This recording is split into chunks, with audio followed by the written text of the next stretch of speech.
11వ అధ్యాయం 27వ వచనంలో పౌలు భక్తుడు 11వ అధ్యాయం 27వ వచనం హెబ్రీలకు రాసినటువంటి పత్రికలో పౌలు భక్తుడు ఈ విధంగా మాట్లాడతాడు.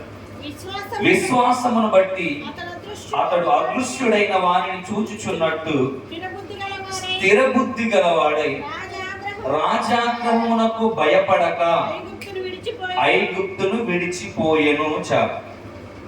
ఎవరిని గురించి ఇక్కడ రాస్తున్నాడు అని అంటే నాయకుడైనటువంటి మోషేను గురించి ఇక్కడ రాస్తా ఉన్నాడు. మోషే జీవితాన్ని మన ముందు పెడుతూ ఆయన అంటాడు, మోషే తన విశ్వాసమును బట్టి అదృశ్యుడైన వారిని చూచుచున్నట్టు స్థిర బుద్ధి గలవాడై అని చెప్పాడు. హల్లెలూయా. ఏ బుద్ధి ఉంది నాయకుడైనటువంటి మోషేకి అని అంటే స్థిరమైన బుద్ధి ఉంది అని చెప్పాడు. ఏ బుద్ధి ఉందంటే ఆయనకి? చెప్పాలి దగ్గర. ఏ బుద్ధి ఉంది ఆయనకి? స్థిరమైన బుద్ధి ఉంది. స్థిరమైన బుద్ధి ఉంది. విశ్వాసము, తనకున్న విశ్వాసమును బట్టి అదృశ్యుడైన దేవుణ్ణి చూచుచున్నట్టే స్థిర బుద్ధి కలిగిన వాడై ఉన్నాడు అని చెప్పాడు. నేటి దినాల్లో క్రైస్తవ్యంలో లేదా వ్యక్తిగత జీవితంలో బుద్ధి మారిపోతున్నట్టుగా కనబడతా ఉంటుంది. ఏం మారిపోతా ఉంటుంది? బుద్ధి మారిపోతా ఉంటుంది. అసలు బుద్ధి అంటే ఏంటి? బుద్ధి అంటే ఏంటి? కొన్నిసార్లు మనం అంటాం కదా, నీ బుద్ధి చూపించావు, నీ బుద్ధి సరిగా లేదు అని ఇలా మాట్లాడతాం కదా. అసలు మాట్లాడే ముందు ఆ మాటకు నీకు అర్థం తెలుసా? పోనీ బుద్ధి అంటే ఏంటి అసలు? బుద్ధి అంటే ఏంటి తెలీదా? మరి బుద్ధుల్లా అని అడుగుతావు. బుద్ధి అంటే ఏంటో బుద్ధి అంటే ఏంటి అని అంటే బుద్ధి అంటే ఏంటి అని అంటే ఒక మాట, మంచి చెడును వివేచింపగలిగినటువంటి జ్ఞానమే బుద్ధి. అర్థమైంది? మంచి ఏదో చెడేదో వివేచింపగలిగినటువంటి వివేచన కలిగినటువంటి జ్ఞానమే బుద్ధి. ఇప్పుడు మనకు మంచి ఏదో తెలుసు, చెడేదో తెలుసు. ఇక్కడ మోషే అంటాడు, విశ్వాసమును బట్టి అతడు చూచుచున్న అదృశ్యుడైన వారిని చూచుచున్నట్టుగా స్థిరమైన బుద్ధి కలిగి ఉన్నాడని చెప్పాడు. ఇప్పుడు మోషే దేవుడు చూచాడా అంటే చూడలేదు, కానీ అదృశ్యుడైనటువంటి దేవుణ్ణి తన ముందు పెట్టుకొని చూచుచున్నట్టుగా దేవుని యందు స్థిరమైన బుద్ధి కలిగి బ్రతికాడు అని చెప్పాడు. ఇప్పుడు మనకు కావాల్సింది ఏంటంటే మన వ్యక్తిగత జీవితంలో స్థిరమైన బుద్ధి కావాలి, నిలకడ కలిగినటువంటి బుద్ధి కావాలి. కొంతమందికి స్థిరమైన బుద్ధి ఉండదు, నిలకడ కలిగిన బుద్ధి ఉండదు. క్షణం వారి బుద్ధి, వారి ఆలోచన, వారి విధానం, వారి మనస్సు మారిపోతూ ఉంటుంది. ఈ రోజు ఉన్నట్టు రేపు ఉండరు, రేపు ఉన్నట్టుగా ఆ తర్వాత దినాల్లో ఉండరు. సంఘాలలో కావచ్చు, సేవకులు కావచ్చు, కుటుంబాలలో కావచ్చు, బుద్ధి అనేది ఒకేలాగా ఎప్పటికీ ఉండదు, మారిపోతూ ఉంటది. పరిస్థితులను బట్టి మారిపోతూ ఉంటది, సందర్భాలను బట్టి మారిపోతూ ఉంటది. లేదా క్రైస్తవ్యంలో మనం ఎదుర్కొంటున్నటువంటి సమస్యలను బట్టి, శ్రమలను బట్టి, ఇబ్బందులను బట్టి మనము తీసుకునే నిర్ణయాలు, మన అభిప్రాయాలు మారిపోతూ ఉంటాయి. కానీ వాక్యం చెప్తుంది ఏంటంటే ఒక క్రైస్తవుడిగా మనము స్థిరమైన బుద్ధిని కలిగి ఉండాలి. హల్లెలూయా. అది ఏ సందర్భంలోనైనా కానీ, అది ఎటువంటి విధానంలోనైనా కానీ, ఏ పరిస్థితులైనా కానీ మన బుద్ధి మారకూడదు. అర్థమైందా? ఎవరి బుద్ధి మారిద్దంటే చిన్నపిల్లల బుద్ధి మారింది. చాక్లెట్ ఉంటే ఒకలా ఉంటారు, చాక్లెట్ లేకపోతే అప్పటి వరకు మన దగ్గరికి రానోడు కూడా చాక్లెట్ చూడగానే వస్తాడు. దేనికోసం? మన కోసం కాదు, దేనికోసం? చాక్లెట్ కోసం వస్తాడు. మనము చిన్న పిల్లలంటే బుద్ధి మారితోలా ఉంటది, కానీ పెద్దగయ్యి, ఇంత పెద్దయి, వాక్యం తెలిసి, ప్రార్థన తెలిసి, భక్తి తెలిసి, అన్ని తెలిసి కూడా పెద్దవాళ్ళలో కూడా ఈ బుద్ధి అనేది ఏమైపోతా ఉందంటే కొన్ని చూసినప్పుడు, ఆశించినప్పుడు కొన్ని వాటి విషయమే బుద్ధులు మారిపోతా ఉన్నాయి. కానీ మనం అలాగున ఉండకూడదు. హల్లెలూయా. మనం ఎలా ఉండాలట? స్థిరమైన బుద్ధిని కలిగి ఉండాలి. ఇంకొక మాట చెప్తాను. సామెతల గ్రంథం 4వ అధ్యాయం 7వ వచనంలో ఈ బుద్ధిని గురించి జ్ఞాని సొలొమోను గారు ఒక మాట రాశారు. సామెతల గ్రంథం 4వ అధ్యాయం 7వ వచనం చదువుదాం ఒకసారి.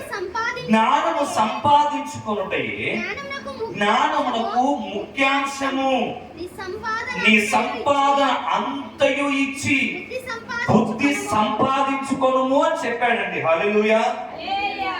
ఏమేమన్నాడండి?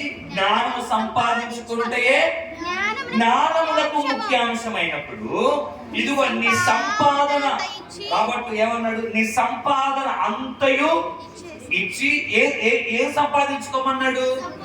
బుద్ధిని సంపాదించుకోమన్నాడు. అంటే బుద్ధి ఈక్వల్ టు నీ సంపాదన. అర్థమైందా? ఒకవేళ నీ బుద్ధిని నేను సంపాదించుకోవాలి అని అంటే ఏం చేయాలి తెలుసా? నీ సంపాదన అంతా కూడా ఖర్చు పెట్టి బుద్ధిని కొనుక్కో అని చెప్పాడు. హల్లెలూయా. బుద్ధి లేకపోతే ఏమైంది అంటే బుద్ధిహీనమైన పనులు జరుగుతాయి. బుద్ధి లేకపోతే ఏమైంది అని అంటే బుద్ధిహీనంగా బ్రతుకుతాడు, బుద్ధిహీనంగా జీవిస్తాడు, బుద్ధిహీనంగా మాట్లాడతాడు, బుద్ధిహీనంగా వాడు బిహేవ్ చేస్తాడు. మందిరంలో కావచ్చు, కుటుంబంలో కావచ్చు. కుటుంబం కట్టబడాలన్నా, సంఘం నిలబడాలన్నా, లేకపోతే సమాజం బాగుండాలన్నా బుద్ధి సరిగా ఉండాలి. అందుకే చెప్పాడు, నీ సంపాదన అంతా కూడా ఇచ్చేసి బుద్ధిని సంపాదించుకో, బుద్ధిని కొనుక్కో అని చెప్పాడు. ఏం చేయాలి మనం? ఏమిచ్చి?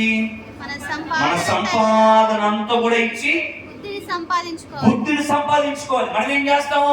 మన సంపాదన అంతా ఇచ్చి ఆస్తులు పోగు చేసుకుంటా ఉంటాం. మన సంపాదన అంతా ఇచ్చేసి మేడలు, నిద్రలు అన్ని కట్టుకుంటా ఉంటాం. కానీ వాక్యం ఏం చెప్తుంది?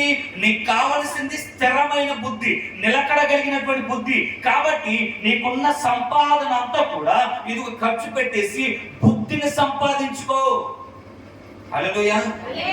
ఏమన్నాడు? బుద్ధిని సంపాదించుకో.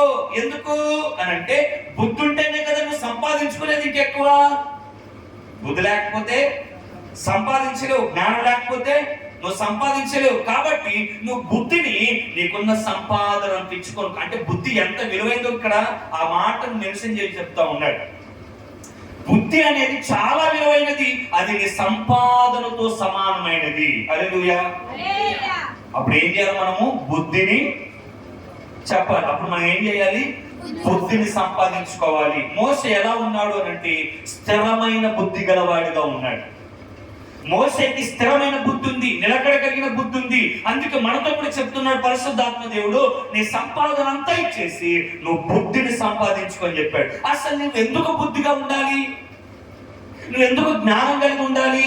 నువ్వెందుకు వివేచన కలిగి ఉండాలి? నువ్వెందుకు బుద్ధిమంతుడిగా బ్రతకాలి? ఎప్పుడు ఆలోచించావా? ఎప్పుడు ఆలోచించామా? హలో, ఉన్నారు కదా? ఎప్పుడైనా ఆలోచించామా? అసలు నేనెందుకు బుద్ధిగా బ్రతకాలి అని ఎప్పుడైనా మనం ఆలోచించామా? ఎందుకు మనం బుద్ధిగా ఉండాలి అనేది యెషయా గ్రంథంలో చెప్తాడు. చదువు 31వ అధ్యాయం 2వ వచనం.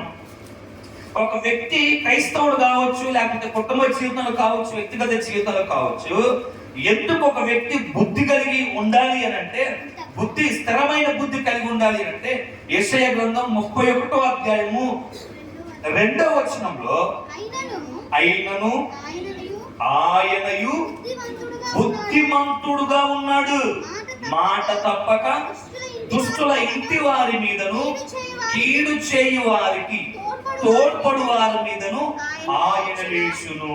అయినను ఆయనయు బుద్ధిమంతుడుగా ఉన్నాడు. ఎవరి ఆయన? ఎవరి ఆయన? హల్లెలూయా. చెప్తాం దగ్గరగా హల్లెలూయా. ఆయన బుద్ధిమంతుడుగా ఉన్నాడు. మనం ఆరాధిస్తున్నటువంటి దేవునికి ఏముంది? చెప్పండి, ఏముంది ఆయనకి? ఆయన బుద్ధిమంతుడు. అలాంటప్పుడు మనం ఎలా ఉండాలి? బుద్ధిమంతులముగా ఉండాలి. ఒకవేళ బుద్ధిమంతుడిగా లేకపోతే తండ్రికి అపకీర్తి, బుద్ధిమంతుడిగా లేకపోతే తండ్రికి చెడ్డ పేరు, బుద్ధిమంతుడిగా లేకపోతే మనం ఆరాధిస్తున్నటువంటి దేవుడికి ఘనత, మహిమ ఏమాత్రం కూడా రాదు. మనం ఆరాధిస్తున్నటువంటి దేవుడు ఎలాంటి వాడు? ఆయనలో ఉన్నటువంటి స్వభావం ఏంటి అంటే ఆయన బుద్ధిమంతుడైన దేవుడు. హల్లెలూయా, హల్లెలూయా. ఇది మనం ముందు గుర్తెరగాలి. నేను ఆరాధిస్తున్నటువంటి దేవుడు ఆయన బుద్ధిమంతుడు. ఆరాధిస్తున్నటువంటి ఆరాధికుడునైన నాలో కూడా ఆయనలో ఉన్నటువంటి ఆ సుగుణం అనేది ఉండాలి.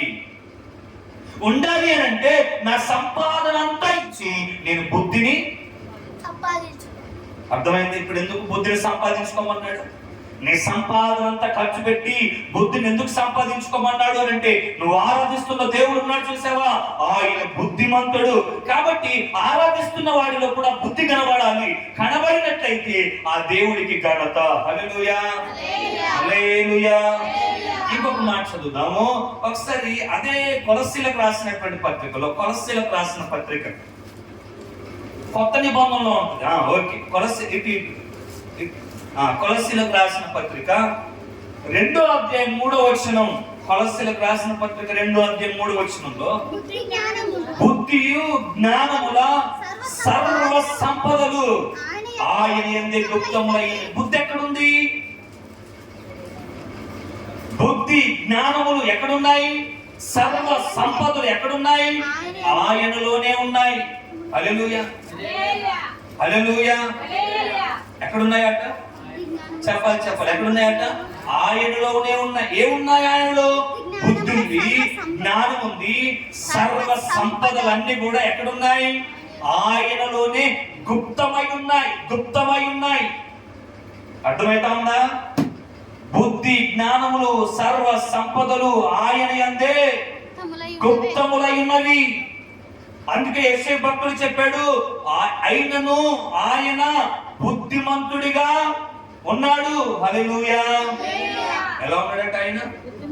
అందుకే చెప్తున్నాడు, ఆయనలో బుద్ధి జ్ఞానములు సర్వ సంపదలు ఆయన యందు గుప్తములై ఉన్నవి. కాబట్టి ఇప్పుడు మనం బుద్ధిమంతులముగా, స్థిర బుద్ధి కలిగిన వారముగా ఉండాలి. నీ కుటుంబంలో స్థిరమైన బుద్ధి చూపించాలి. అర్థమైందా? మనకు కావాల్సింది ఏంటంటే చెదిరిపోయే అచంచలమైనటువంటి బుద్ధి కాదు, పరిస్థితులను బట్టి మారిపోయే బుద్ధి కాదు, లేకపోతే సందర్భాన్ని బట్టి మారిపోయే బుద్ధి కాదు. ఎలా ఉండాలి మన బుద్ధి అని అంటే, అది స్థిరమైనదిగా ఉండాలి. హల్లెలూయా. ఎలా ఉండాలి మన బుద్ధి? స్థిరమైనది. పరిస్థితులను బట్టి మారద్దు. అర్థమైందా?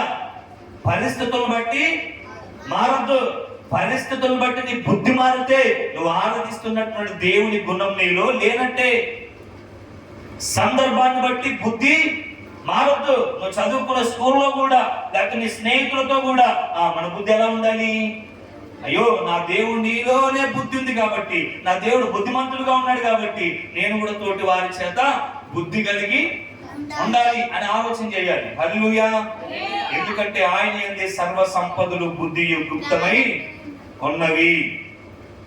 కాబట్టి ఇప్పుడు మనం ఏం సంపాదించుకోవాలంటే, ప్రభువా నీవు బుద్ధిమంతుడై ఉన్న దేవుడు కాబట్టి నాలో కూడా ఆ బుద్ధిని దయచేయి ప్రభువా. పరిస్థితులను బట్టి నా బుద్ధి మారకూడదు ప్రభువా. సందర్భాన్ని బట్టి నా బుద్ధి మారకూడదు ప్రభువా. ఇదిగో నీవు బుద్ధిమంతుడైనటువంటి దేవుడు, నాకు కూడా అటువంటి బుద్ధిని దయచేయని మనం ఏం చేయాలో తెలుసా? ప్రార్థనలో గడపాలి. అర్థమైందా? ప్రార్థనలో గడపాలి. అలా ఒక భక్తుడు ప్రార్థన చేస్తా ఉన్నాడు. చదువుదాం. 1 రాజుల గ్రంథం 3వ అధ్యాయము 7వ వచనం చదువుదాం ఒకసారి. 1 రాజుల గ్రంథం 3వ అధ్యాయం 7వ వచనంలో ఒక భక్తుడు ప్రార్థన చేస్తా ఉన్నాడు. 1 రాజుల గ్రంథం 3వ అధ్యాయం 7వ వచనం చదువుదామా? నా దేవా యెహోవా, నీవు నా తండ్రి అయిన దావీదునకు బదులుగా నీ దాసుడనైన నన్ను రాజుగా నియమించి ఉన్నావు. అయితే నేను బాలుడను, కార్యములు జరుపుటకు నాకు బుద్ధి చాలదు. 4వ అధ్యాయం 29వ వచనం చదువు. 4వ అధ్యాయం 29వ వచనం. దేవుడు జ్ఞానమును బుద్ధిని వర్ణింప శక్యము కాని వివేచన గల మనస్సును సొలొమోనుకు దయచేసెను. ఆమేన్, హల్లెలూయా. ఎవరు ప్రార్థన చేశారు ఇప్పుడు దేవుని దగ్గర? మాట్లాడాలి. ఎవరు ప్రార్థన చేశారు? సొలొమోను ప్రార్థన చేశాడు. చెప్పాలి, ఎవరు ప్రార్థన చేశారు? కొంచెం గట్టిగా చెప్పాలి. ఎవరు ప్రార్థన చేశారు? సొలొమోను ప్రార్థన చేశాడు. సొలొమోను ఏమని ప్రార్థన చేస్తా ఉన్నాడు? రాజు అయినటువంటి దావీదు, తండ్రి అయినటువంటి దావీదు మరణించాడు. తదనంతరం ఇప్పుడు రాజు ఎవరు కావాలి? సొలొమోను కావాలి. ఇప్పుడు రాజ్యాధికారం చేపట్టాడు, రాజు అయ్యాడు. దేవుని సన్నిధిలో ప్రార్థన చేస్తా ఉన్నాడు. ప్రభువా, నా దేవా యెహోవా, తండ్రి అయిన దావీదులకు బదులుగా నీ దాసుడనైన నన్ను నీవు రాజుగా నియమించావు. నేను కాదనట్లేదు, కానీ నేను రాజుగా ఉండాలి అని అంటే, సక్రమైన పరిపాలన జరగాలి అని అంటే, ప్రజలకు నేను న్యాయం తీర్చాలి అని అంటే, ప్రజలందరూ క్షేమంగా ఉండాలి అని అంటే నా బుద్ధి నాకు సరిపోదు ప్రభువా అని చెప్తా ఉన్నాడు. హల్లెలూయా, హల్లెలూయా. నా జ్ఞానం సరిపోదు, నా బుద్ధి సరిపోదు.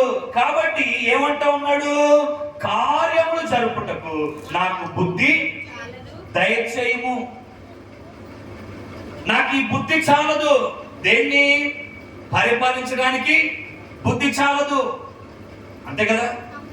రాజు అంటే ఎన్ని కార్యాలు చేయాలి? ఒక దేశానికి రాజు ఇప్పుడు సొలొమోను అయ్యాడు. ఇప్పుడు అంటాడు రాజ్య పరిపాలన అంతా కూడా క్షేమంగా ఉండాలంటే, కార్యాలను జరగాలంటే ఈ బుద్ధి నాకు చాలు. అంటే దాని అర్థం ఏంటంటే సొలొమోనుకు బుద్ధి లేదా అంటే, సొలొమోను ఆల్రెడీ బుద్ధి ఉంది, కానీ అది ఏ బుద్ధి అని అంటే మానవ బుద్ధి. ఇప్పుడు మానవ బుద్ధితో కొన్ని పనులు జరగవు. కాబట్టి దేవా నీ బుద్ధి నాకు కావాలి అని దేవుని సన్నిధిలో ప్రార్థన చేస్తా ఉన్నాడు. ప్రార్థన చేస్తే 29వ వచనంలో ఏమన్నాడు అని అంటే, దేవుడు ఏమేమి ఇచ్చాడంటే జ్ఞానమును బుద్ధిని వర్ణింప శక్యము కాని వివేచన మనస్సుని సొలొమోనుకు దయచేసెను. అంటే ఇప్పుడు బుద్ధిలో ఈ 4 లక్షణాలు ఉంటాయి. ఒక వ్యక్తిని మనం బుద్ధిమంతుడు అవ్వాలి అని అంటే, నాకు చూడండి, చాలా మంది అంటా ఉంటారు మా మనవడు చాలా బుద్ధిమంతుడండి, లేకపోతే మా మనవరాలు చాలా బుద్ధిమంతురాలండి, లేకపోతే మా పిల్లోడు లేదా నా కొడుకు నా కోడలు చాలా బుద్ధిమంతురాలండి. బుద్ధిమంతుల్లో ఈ 4 లక్షణాలు ఉంటాయి. దేవుడే చెప్పాడు ఇది. ఒకటి, బుద్ధిమంతునిలో జ్ఞానం ఉంటది, బుద్ధిమంతునికి బుద్ధి ఉంటది, బుద్ధిమంతునికి వివేచించే మనస్సు ఉంటది. ఇది లేకపోతే వాడు బుద్ధిమంతుడు అవలేడు. అర్థమైందా? ఇప్పుడు సొలొమోను దేవుని సన్నిధిలో ప్రార్థన చేస్తా ఉన్నాడు, సేవకునికి కూడా బుద్ధి కావాలి. అర్థమైందా? సంఘ కాపరికి పాస్టర్ ఉంటాడు చూసావా, ఆయన కూడా బుద్ధి ఉండాలి. బుద్ధి లేకపోతే ఏమైపోతుంది? సంఘము పాడైపోద్ది, సంఘం విచ్ఛిన్నమైపోద్ది. అంటే సంఘ కాపరికి కూడా బుద్ధి ఉండాలి. ఏ బుద్ధి ఉండాలి? దినదినం అడగాలి, ప్రభువా ఇదిగో నీ బుద్ధి నాకు దయచేసి, సంఘాన్ని ఎలా నడపాలో, సంఘస్థులతో నేను ఎలా ఉండాలో, నూతన ఆత్మను నేను ఎలా చేరుకోవాలో, నూతన సంఘాన్ని నేను ఎలా స్థాపించాలో ఈ బుద్ధి నాకు దయచేయని ప్రతి ఒక్కరు ప్రార్థన చేయాలి. అదే కుటుంబంలో ఉన్నటువంటి, ఒకవేళ వివాహమైనటువంటి వారైతే, ప్రభువా నా కుటుంబాన్ని ఎలా కట్టుకోవాలో నాకు బుద్ధి దయచేయి, పిల్లలతో ఎలా ఉండాలో బుద్ధి దయచేయి అలా అడగాలి. చదువుకునే వారైతే, ప్రభువా ఇదిగో నీ చదువుకునే సబ్జెక్ట్ లో మంచి బుద్ధి నాకు దయచేయి, తల్లిదండ్రులకు మంచిగా లోబడే బుద్ధి నాకు దయచేయి, మాట వినే బుద్ధి నాకు దయచేయి. ఎలా అడగాలి దేవుణ్ణి? అర్థమైందా? బుద్ధి చాలా ప్రాముఖ్యమైనది. ఎందుకనంటే బుద్ధి లేకపోతే భక్తిహీనమైన కార్యాలు జరుగుతూ ఉంటాయి. కాబట్టి బుద్ధి అనేది చాలా ప్రాముఖ్యమైనది. కాబట్టి ఇప్పుడు సొలొమోను ఏం కోరుతా ఉన్నాడు అంటే, ప్రభువా నా బుద్ధి చాలదు. హల్లెలూయా. ఏంటి కదా? మరి ఇక్కడ నా బుద్ధి చాలదు, మరేం కావాలి చెప్పాలి? ఏం కావాలి? నీ బుద్ధి నాకు దయచేయి. అంటే మనకు బుద్ధి లేదా? మన బుద్ధి లేదా? ఉంది. ఉందా లేదా మనకు బుద్ధి? చెప్పండి. మనకు బుద్ధి ఉంది, జ్ఞానం ఉంది, వివేచించే మనసు, నాకు మంచిదో చెడేదో ఆలోచించే మనసు ఉంది. మరి మళ్ళీ ఏమైపోతా ఉంటది బుద్ధి? కొన్ని సార్లు మన బుద్ధి అనేది పాడైపోతా ఉంటది, తప్పిపోతా ఉంటది కదా. తప్పిపోయినప్పుడు దేవుడు అరే బుద్ధిహీనుడు కదా, వీడు తప్పిపోయాడు కదా అని అట్లా వదిలిపెడతాడా? బుద్ధిహీనతను బట్టి జరగరాని కార్యం చేశాడు. స్థిరమైన బుద్ధిని ఇచ్చాము, కానీ స్థిరమైన బుద్ధిని కాస్త సొలొమోను లాగా దుర్వినియోగం చేసుకున్నాడు. కాబట్టి వాడిని అలానే వదిలిపెడదాం అని అనుకుంటాడా దేవుడు? అలా అనుకుంటాడా? ఒకవేళ మనం స్థిరమైన బుద్ధిని కనుక విడిచిపెడితే దేవుడు చేసే 3 కార్యాలు చెప్తాడు. స్థిరమైన బుద్ధి మనం కోల్పోతే, కొన్నిసార్లు మన బుద్ధిని, మన జ్ఞానమును, మన వివేచనను మనం విడిచిపెట్టేసి స్థిరమైన బుద్ధిని కనుక మనం కోల్పోతే దేవుడు చేసే 3 కార్యాలు. అంటే మరలా కోల్పోయిన బుద్ధిలోకి తీసుకురావడానికి. అర్థమైందా?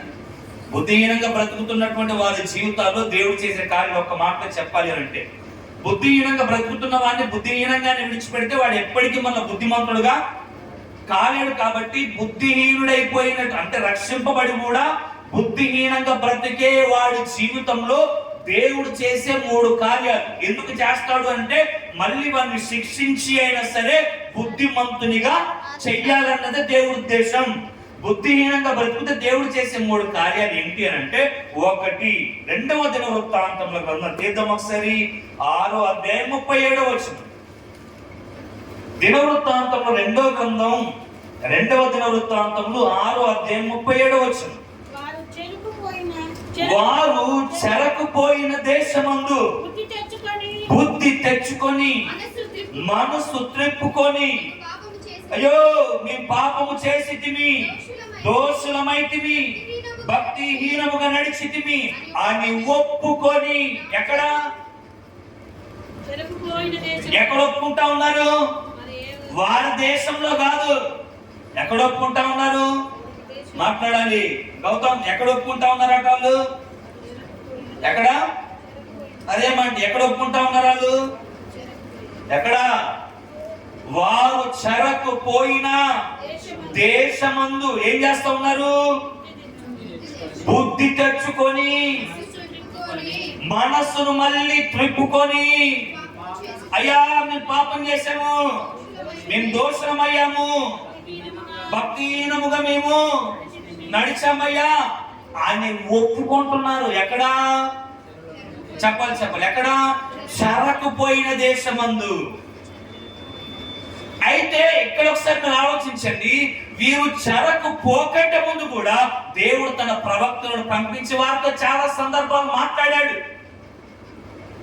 మీరు దేవునికి వ్యతిరేకమైన కార్యాలు జరిగిస్తున్నారు, విగ్రహారాధన చేస్తున్నారు, దేవునికి ఆయాసమైన పనులు మీరు చేస్తున్నారు, దేవుని మాటకు మీరు తిరగబడుతున్నారు, వ్యతిరేక కార్యకలాపాలు మీరు చేస్తున్నారు, బుద్ధి తెచ్చుకోండి, మారు మనసు పొందండి అని దేవుడు తన ప్రవక్తలను పంపినప్పుడు కూడా ప్రవక్తలను చంపారు, ఇబ్బందులు పెట్టారు. కానీ దేవుని సేవకుల మాట ఇశ్రాయేలు జనాంగము వినలేదు. కొన్ని సార్లు దేవుడు వాక్యం ద్వారా హెచ్చరిస్తూ ఉంటాడు కదా. కొన్ని సార్లు దేవుడు వాక్యం ద్వారా మనతో మాట్లాడుతూ ఉంటాడు. ఏమని? బుద్ధిని కనుక మనం కోల్పోయినప్పుడు, భక్తిహీనంగా బుద్ధిహీనంగా బ్రతుకుతున్నప్పుడు దేవుడు వాక్యం ద్వారా మనతో మాట్లాడుతున్న సందర్భాల్లో ఒకవేళ వెంటనే ఒప్పుకోకపోతే జరిగే కార్యం ఏంటంటే, నిన్ను ఇక్కడ నుండి ఎక్కడికో తీసుకొని వెళ్ళి ఒక గుణపాఠం చెప్పి అక్కడ బుద్ధి తెప్పించి మళ్ళీ ఇక్కడికి నడిపిస్తాడు ఆయన. అర్థమైందా? ఇశ్రాయేలు ప్రజల జీవితంలో జరిగిన కార్యము అదే. దేవుడు పదే మాట్లాడాడు, మీ బుద్ధి సరిగా లేదు నా ఎడల, నేను ఆ మాట వినట్లేదు, ఆరాధన చేయట్లేదు, విగ్రహారాధనకు లోబడిపోతా ఉన్నారు, వ్యతిరేక పనులు చేస్తూ ఉన్నారు, నచ్చని కార్యం కల్పిస్తున్నారు అని ఎన్నిసార్లు మాట్లాడినా కూడా లోబడలేదట.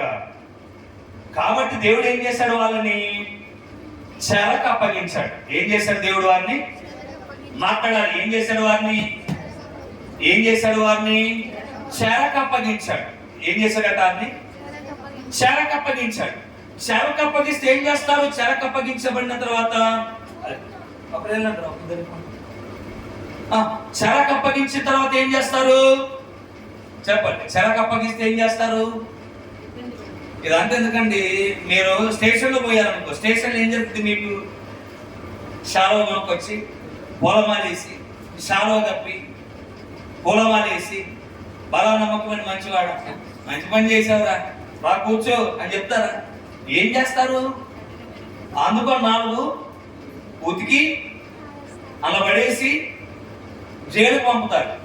అంతే కదా. ఇప్పుడు చెరకపోయిన తర్వాత అక్కడ ఘనత ఉంటుందా? ఏముంటది?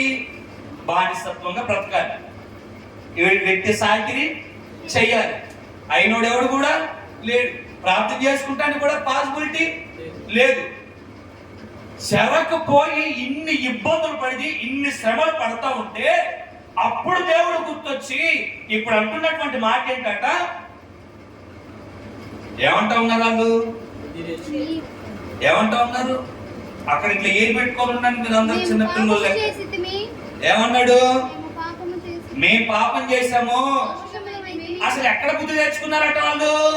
చెరకు పోయినా దేశమందు బుద్ధి తెచ్చుకొని అప్పుడు ప్రార్థన చేస్తున్నారయ్యా, మేము దోషమయ్యామయ్యా, మేము పాపమయ్యామయ్యా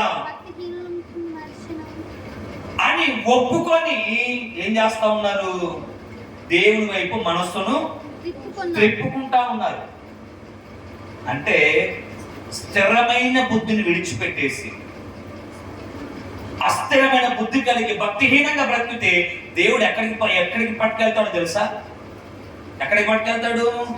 చెరకు పట్టుకొని వెళ్ళి శ్రమకు అప్పగించి అక్కడ నీకు మంచి బుద్ధిని పుట్టించి మళ్ళీ ఇక్కడ తీసుకొని వస్తాడు. కాబట్టి కావాల్సింది ఏంటి మనకు? స్థిరమైన బుద్ధి కలిగి మనము బ్రతకాలి. కొన్నిసార్లు మన బుద్ధిని కోల్పోయినప్పుడు దేవుడు పెడతా ఉంటాడు కొన్ని శ్రమలు. అప్పుడు మనం గుర్తించవలసింది ఏంటంటే నా బుద్ధి ఎలా ఉందో అని మనం ఆలోచన చేయాలి. రెండోది చూద్దాం ఒకసారి. లూకా సువార్త 15వ అధ్యాయము 16-17 వచనాలు. రెండో వ్యక్తిని చూద్దాం ఒకసారి. బుద్ధిని గనక ప్రభు తెప్పించాలంటే ఎలా చేస్తాడు? వాడు పందులు తిను పొట్టుతో 15వ అధ్యాయం 16-17 వచనం. కడుపు నింపుకోనా ఆశపడెను గాని ఎవడును వానికి ఏమీ ఇయ్యలేదు. అయితే బుద్ధి వచ్చినప్పుడు వాడు నా తండ్రి యొక్క ఎంతో మంది కూలివాండ్రకు అన్నము సమృద్ధిగా ఉన్నది, నేనైతే ఇక్కడ ఆకలికి చచ్చిపోవచ్చున్నాను. హల్లెలూయా. ఈయనకి ఏమొచ్చిందట? ఎప్పుడు వచ్చింది బుద్ధి? పందులు తినే పొట్టు తినాలని ఆశతో కడుపు నింపుకోవాలని ఆశపడను గాని ఎవడును ఏమీ ఇయ్యలేదు. అంటే అన్ని కోల్పోయినప్పుడు నీకు బుద్ధి వస్తుంది. రెండోది, ఎప్పుడు బుద్ధి వస్తుంది? అన్ని కోల్పోయినప్పుడు. అన్ని ఇప్పుడు ఇక్కడ చిన్న కుమారుడు అన్ని అంతేగా. పోయేటప్పుడు ఎలా పోయాడు? ఆస్తితో పోయాడు, సమృద్ధితో పోయాడు. పోయిన తర్వాత కొన్ని సంవత్సరాలు మంచిగా బ్రతికాడు. కొన్ని సంవత్సరాల తర్వాత కొంటపోయిన మొత్తం కూడా అయిపోయింది. అయిపోయిన తర్వాత ఆ దేశంలో ఒక్కరిని చెంత చేరి పందులు కాసుకుంటా ఉన్నాడు. వీడు ఏం చేయండి ఇంటికాడా? రాజకుమారుడుగా బ్రతకలిసిన వాడు బానిసైపోయాడు, దాసుడైపోయాడు. ఎందుకు? ఉన్నదంతా వేసుకున్నాడు. తండ్రిని కాదనుకున్నాడు, కుటుంబాన్ని కాదనుకున్నాడు. ఇంటిలోనే పనివారు ఉన్నారు కానీ ఈడే ఇప్పుడు ఒకరికి పనివాడైపోయాడు. వీడి కింద నౌకర్లు పెట్టుకోవాల్సిన వాడే ఇంకొకరికి నౌకరు చేస్తా ఉన్నాడు. వీడికి బుద్ధి ఎప్పుడు వచ్చింది అని అంటే వాడికి ఏమీ లేనప్పుడు. ఏమీ లేదట. ఆ పొట్టుతోనైనా కడుపు నింపుకోవాలని ఆశపడను గాని వానికి ఏమీ ఎవ్వరు ఏమి కూడా. అప్పుడు 17వ వచనం అంటాడు, బుద్ధి అప్పుడు వచ్చింది. ఎప్పుడు వచ్చింది బుద్ధి? ఏమీ లేనప్పుడు. కొన్ని సార్లు దేవుడు మన జీవితంలో ఏమీ లేకుండా చేస్తాడు. ఎందుకో తెలుసా? నీకు బుద్ధి రావాలని. అన్ని ఉంటే బుద్ధి ఉండదు. ఎందుకంటే వాటి మీద ఉంటుంది నీ మనసు. అర్థమైందా? కొన్ని సార్లు నీకు బుద్ధి తెప్పించాలని నిన్ను ఏమీ లేనోడిగా కూడా దేవుడు అప్పుడు వస్తుంది బుద్ధి. అప్పుడు బుద్ధిగా బ్రతకడం నేర్చుకుంటావు.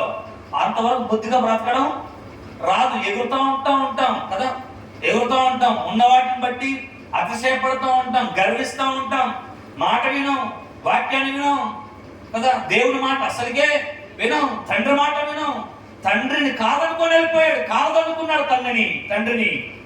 లాస్ట్కు అసలు ఏమీ లేని వాడు అయిపోయి అప్పుడు బుద్ధి తెచ్చుకున్నాడట. మన జీవితంలో అప్పుడప్పుడు కొన్ని కోల్పోతూ ఉంటాం, కొన్ని కోల్పోతూ ఉంటాం. ఎందుకు కోల్పోతాం తెలుసా? ఎందుకు కోల్పోతాం చెప్పండి అమ్మా, ఎందుకు కోల్పోతాం చెప్పు. ఎందుకు లేదా? నోరు లేదా? దేనికి? దేనికి దేనికి? అది గట్ట చెప్పాడంటే ఏమైంది? ఎందుకు మనం అప్పుడప్పుడు అన్ని కోల్పోతాం అని అంటే మనకు స్థిరమైన బుద్ధిని ఇవ్వడానికి కదా. దేవుడు చేసే పనులు మంచియే, అన్ని మంచియే. ఏది కోల్పోయినా కూడా దాని వెనక ఒక ఉద్దేశం ఉంది. ఏంటి? మళ్ళీ నీకు బుద్ధి కలగజేయడానికి మూడో వ్యక్తిని చూపిస్తాడు. మొదటిది ఏంటిది? శ్రమ మనకు వచ్చినప్పుడే బుద్ధి మనకు వస్తుంది. నీ దగ్గర ఉన్నది ఒక్కొక్కటి దేవుడు లాక్కున్నప్పుడే మరలా నీకు దేవుడి మీద మనసు వెళ్ళిద్ది. అందుకు అప్పుడు బుద్ధి వస్తుంది. మూడోది ఎప్పుడు బుద్ధి వస్తుందో చూద్దాం ఒకసారి. ఇంకొక వ్యక్తిని చూద్దాం. దానియేలు గ్రంథం 4వ అధ్యాయం 29వ వచనం 30వ వచనం. ఎప్పుడు బుద్ధి తెప్పించడానికి ఏం చేస్తాడు ఆయన? దానియేలు గ్రంథం 4వ అధ్యాయం 29వ వచనం 30వ వచనం. 12 నెలలు గడిచిన పిమ్మట అతడు తన రాజధానియగు బబులోనులోని నగరనందు సంచరించుచుండగా రాజు బబులోనును, ఈ మహావిశాల పట్టణము నా బలాధికారమును నా ప్రభావ ఘనతను కనపరచుటకై నా రాజధాని నగరముగా నేను కట్టించినది కాదా అని తనలో తాను అనుకొనెను. 34వ వచనం.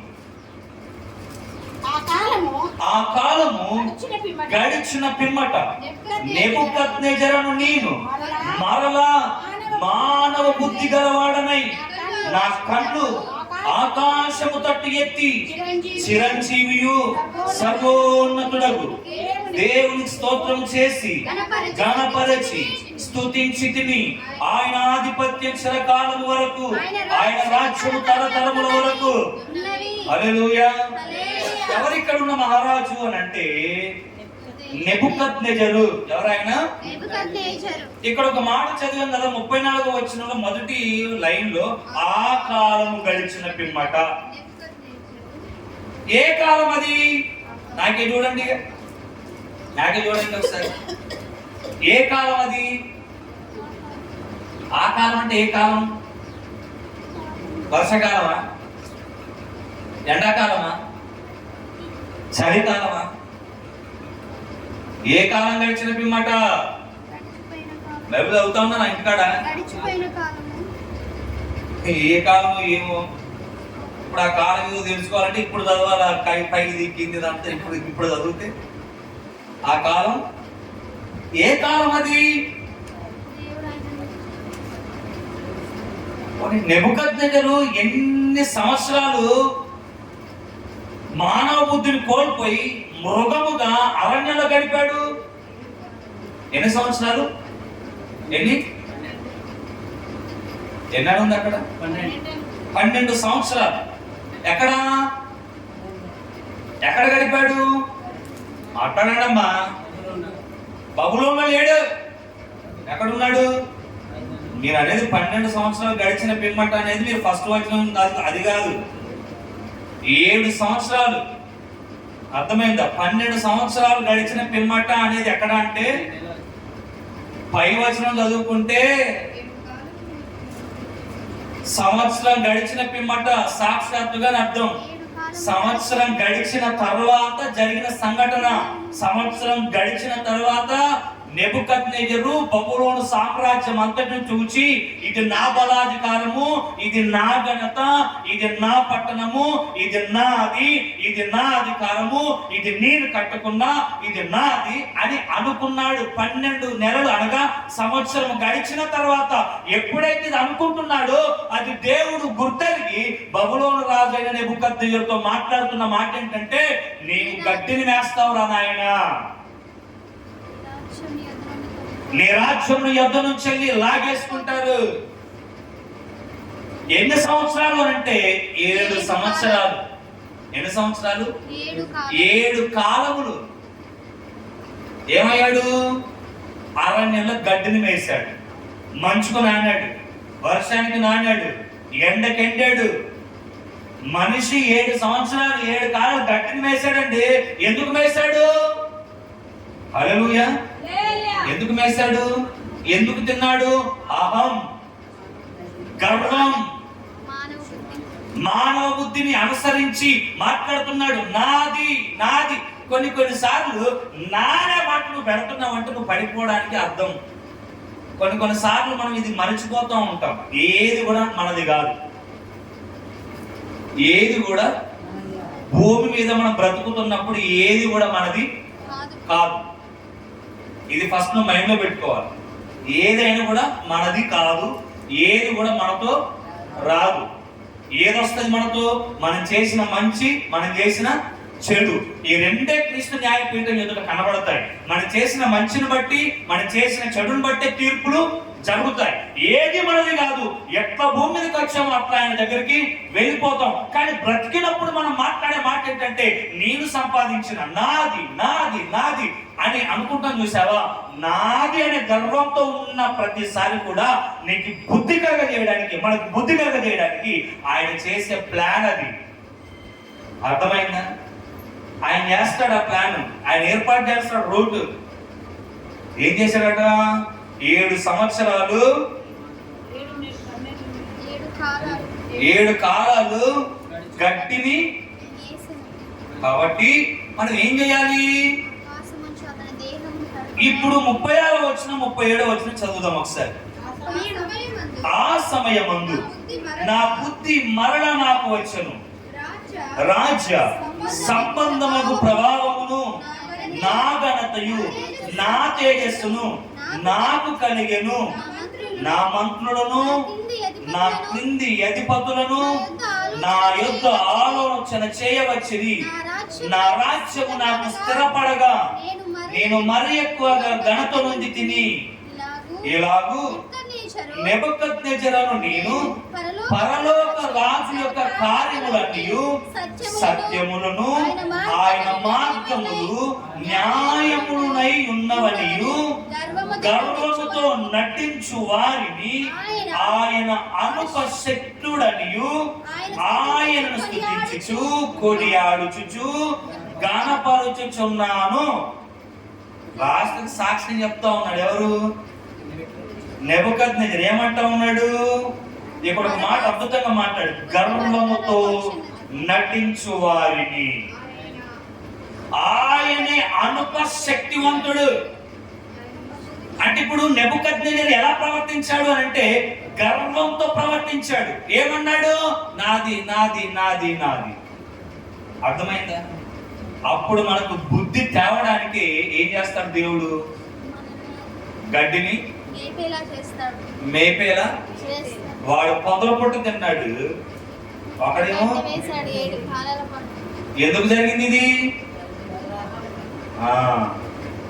ఒకడేమో అన్ని సర్వసమ్మతితో వెళ్ళాడు, తండ్రిని కాదనుకున్నాడు. కాబట్టి తండ్రి గుర్తుకు రావాలంటే అన్ని వీడు మళ్ళీ కోల్పోవాలి. అప్పుడే వీడికి మళ్ళా బుద్ధి వస్తుంది. ఒకడేమో నాది నాది అనుకున్నాడు, ఇది దేవుడు కృప కాదు అనుకున్నాడు, ఇది దేవుడు ఇచ్చింది అని మరచిపోయాడు. కొన్నిసార్లు మనం అలానే బిహేవ్ చేస్తాం. అస్సలు అది మనలోనికి రానే రాకు. అది వచ్చిందా ఏమవుతుంది? మనకు బుద్ధి తేవడానికే దేవుడు చాలా ప్రయత్నాలు మన జీవితంలో చేస్తాడు. అందుకే మళ్ళా బుద్ధి వచ్చిన తర్వాత నెబుకద్నెజరు అంటాడు, మానవ బుద్ధి నాకు మరలా తిరిగి వచ్చిన తర్వాత చిరంజీవియు. అసలు దేవుణ్ణి ఎలా పొగుడుతా ఉన్నాడు? ఎలా పొగుడుతా ఉన్నాడు దేవుణ్ణి? నాకు చదువుతా ఉంటే భలే అనిపించింది. అసలు నా కన్నులు ఆకాశము తట్టు చిరంజీవియు సర్వోన్నతుడగు దేవునికి స్తోత్రము చేసి గణపరచి స్తుతించి తిని. ఆయన ఆధిపత్యం చిరకాలం ఉంటది. ఆయన రాజ్యం తరతరం. అప్పటి వరకు ఏమనుకున్నాడు? నా రాజ్యం అన్నాడు. ఇప్పుడేమంటా ఉన్నాడు? ఆయన రాజ్యం. మనకున్నది ఏదైనా ఆయన లేకుండా లేదు. కలిగినది ఏది ఆయన లేకుండా కలగలేదు, మనకున్నది ఏది ఆయన ప్రమేయం లేకుండా లేదు. ఏది మనది కాదు, అన్ని ఆయన ఇచ్చినవే. హల్లెలూయా. మనకి ఏ బుద్ధి ఉండాలి ఇప్పుడు? స్థిరమైన బుద్ధి ఉండాలి. స్థిరమైన బుద్ధి ఉండాలంటే ఏం చేయాలి? సంపాదన అంతా ఇచ్చి బుద్ధిని సంపాదించుకోవాలి. ఎందుకు సంపాదించుకోవాలి? మన తండ్రి అయిన దేవుడు బుద్ధిమంతుడై ఉన్నాడు. ఆయన యందే జ్ఞానమును సర్వ సంపదలు బుద్ధి ఆయన యందే గుప్తమై ఉన్నవి. కాబట్టి సొలొమోను అంటున్నాడు, అయ్యా ఇదిగో నా బుద్ధి కాదు, నీ బుద్ధి నాకు దయచేయి. బుద్ధిని కోల్పోయినప్పుడు దేవుడు వేసే 3 స్టెప్పులు ఏంటంటే, ఒకటి శ్రమ ద్వారా నిన్ను బుద్ధిలోనికి నడిపిస్తాడు. రెండోది సమస్తమును కోల్పోయినప్పుడు నీవు బుద్ధిమంతుడిగా తయారవుతావు. ఇదిగో నీకు ఏదో ఒక శిక్షను తెప్పించి ఆయన నిన్ను బుద్ధిమంతుడిగా చేస్తాడు. మరలా నువ్వు బుద్ధిమంతుడు అయితే దేవుడు చేసే 3 కార్యాలు చెప్పి ముగించేస్తాడు. అంతేంటి టైం?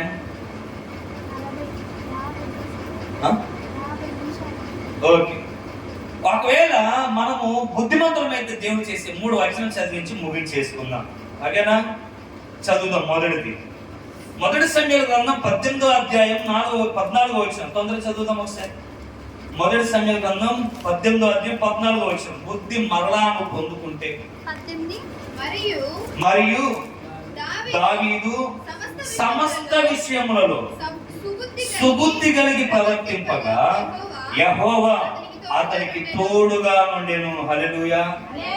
ఒకటి, మరలా నువ్వు బుద్ధి కలిగి ప్రవర్తిస్తే దేవుడు నీకు తోడుగా ఉంటాడు. రెండోది చదువుకుందాం. మొదటి సమూయేలు గ్రంథం 25వ అధ్యాయం 33వ వచనం. మొదటి సమూయేలు గ్రంథం 25వ అధ్యాయం 33వ వచనం. నేను పగ తీర్చుకొనకుండాను ఈ దినమున ప్రాణము తీయకుండాను నన్ను ఆపినందుకై నీవు ఆశీర్వాదము నొందుదువుగాక. నీవు చూపిన బుద్ధి విషయమై నీకు ఆశీర్వాదము కలుగును గాక. రెండోది ఏంటి? నీ బుద్ధి మంచిదైతే నీకు ఆశీర్వాదం. మొదటిది ఏంటి? దావీదు చూపిన సుబుద్ధిని బట్టి దావీదుకు దేవుడు తోడుగా ఉన్నాడు. ఇక్కడ అబిగయీలు చూపినటువంటి సుబుద్ధిని బట్టి, మంచి బుద్ధిని బట్టి అబిగయీలును దేవుడు ఆశీర్వదించాడు. 3 చదువుదాం. మత్తయి సువార్త 25వ అధ్యాయం 10వ వచనం. మత్తయి సువార్త 25వ అధ్యాయం 10వ వచనం. వారు కొనబోచుండగా పెళ్లి కుమారుడు వచ్చాడు. అప్పుడు సిద్ధపడి ఉన్నవారు అతనితో కూడా పెళ్లి విందుకు లోపలికి పోయిరి. మరలా నీకు ఎందుకు బుద్ధి దయచేస్తాడంటే, ఒకానొక దినాన ఆయన మరలా మేఘారూఢుడై ఆయన వస్తా ఉన్నాడు. బుద్ధి కలిగిన కన్యకులు 5 ఎత్తబడ్డారు. బుద్ధి లేని కన్యకులు విడవబడ్డారు. స్థిరమైన బుద్ధి కలిగి మనం బ్రతికితే ఒకానొక దినాన ఆయన రాబోతున్నాడు. ఆ బుద్ధిని మనం కలిగి ఉంటే ఆయనతో పాటు మనము కొనిపోతాము. 3 ఆశీర్వాదాలు ఉన్నాయి. ఒకటి, మనం స్థిరమైన బుద్ధి కలిగి బ్రతికితే దేవుడు మనకి ఎప్పుడు తోడుగానే ఉంటాడు. రెండోది, మనం స్థిరమైన బుద్ధి కలిగి బ్రతికితే దేవుడు మనల్ని ఎప్పటికీ ఆశీర్వదిస్తూనే ఉంటాడు. మూడోది, మనం స్థిర బుద్ధి కలిగి బ్రతికితే ఆయన రాకడలో మనల్ని విడిచిపెట్టకుండా ఆయనతో పాటు మనల్ని తీసుకొని వెళ్తాడు. ఇది కేవలం స్థిరమైన బుద్ధి వలన మాత్రమే జరుగుతుంది. అందుకే మోసే అదృశ్యుడైన వారిని ఏంటంట